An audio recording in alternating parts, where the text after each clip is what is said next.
And while it is a massive undertaking and it will take some months to get to everyone, I promise your turn is coming and soon. But I know there is hesitancy out there. I'd like to ask Wayne Turnage to come up. Wayne will be a familiar face to many Virginians. He was the Chief of Staff for former Governor Tim Kaine. He's held various other positions in Virginia government, and now he is the Deputy Mayor for D.C.'s Health and Human Services Agency and the Director of the D.C. Department of Healthcare Finance. So I'd like you to hear about Wayne's experience with the COVID vaccine. He is a good man. You all probably know him. I trust him, and you can as well. So Wayne, welcome. Thank you for being with us today.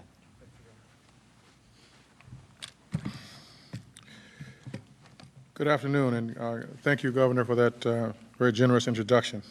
It is indeed an honor to join you to discuss the critical importance of the vaccine program as the primary means to blunt the spread of this pernicious disease that has a devastating effect, especially among communities of color. The latest national numbers from this pandemic, 230,000 new infections per day, more than 4,400 deaths per day, which are growing by nearly 50% every 2 weeks, offer further indication that we are in the worst pandemic this country has seen in more than 100 years. I am here today to speak to the importance of the vaccine, which is quite frankly, as the Governor notes, our best chance to defeat COVID-19 and return to the way of life that we so desperately miss. I'll offer my brief remarks as someone who has volunteered for and participated in one of the vaccine trials and who has since received the first shot after learning that I was injected with saline water, or the so-called placebo, as a participant in the study trial. Epidemiologists explain that this virus will continue to propagate until it can no longer find fuel among the population. We further understand that to build a fortress to prevent this continuing spread, roughly 60 to 70% of the 330 million people in this country must be vaccinated, effectively creating through mass inoculation the much discussed herd immunity.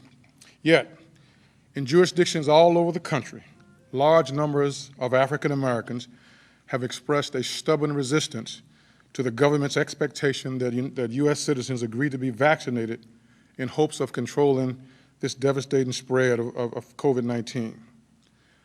Our reluctance is understandable, for it is born of a justifiable mistrust of medical experiments that were once implemented in the Black community using methods that violated the most basic research ethics for conducting experimental trials.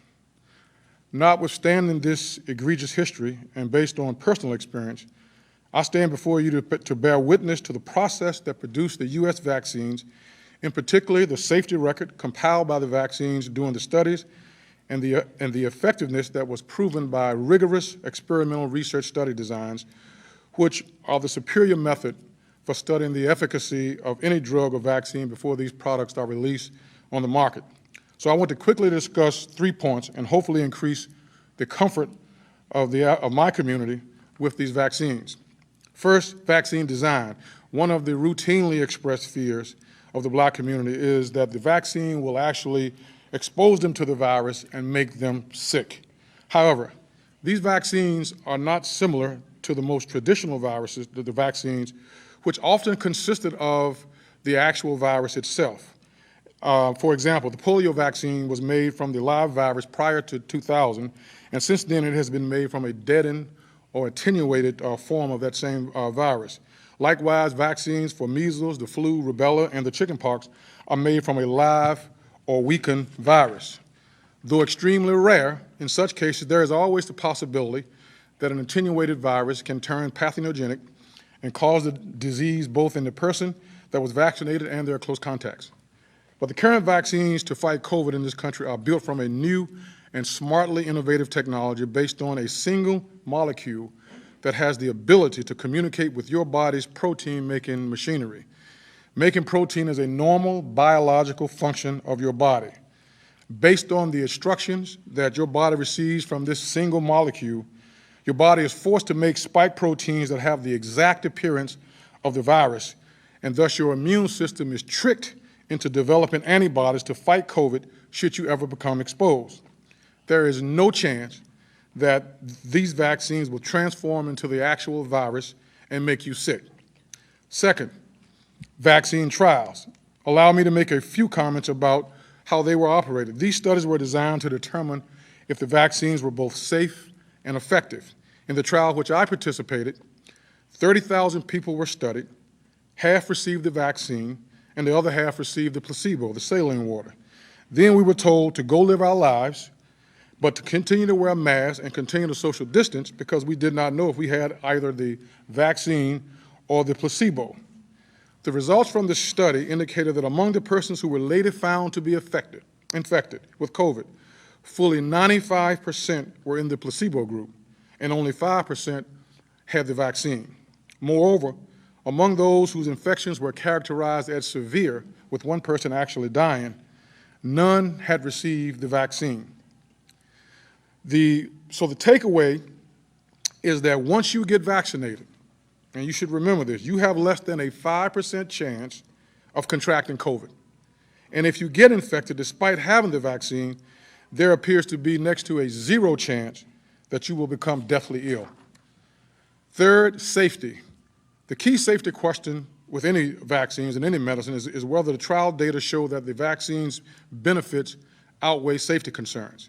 For the 15,000 of the 30,000 people who actually received the vaccine in the trial, the data indicate that not only does the vaccine protect against a potentially fatal illness, its only demonstrated side effects were short-term and mild, mostly fatigue, headache, and some muscle aches. I can attest to the fatigue, but after I got my first shot, for the next 2 days, I slept more than I can remember.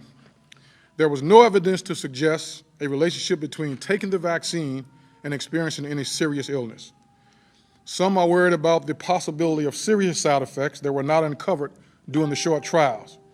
To address this possibility, all of the pharmaceutical companies will continue to follow persons who have been vaccinated for more than 2 years. So with respect to safety, the takeaway is the benefits are exceedingly clear. A 95% reduction in your chances of contracting a disease that has already killed 385,000 people in the United States and is now claiming 4,300 additional lives a day.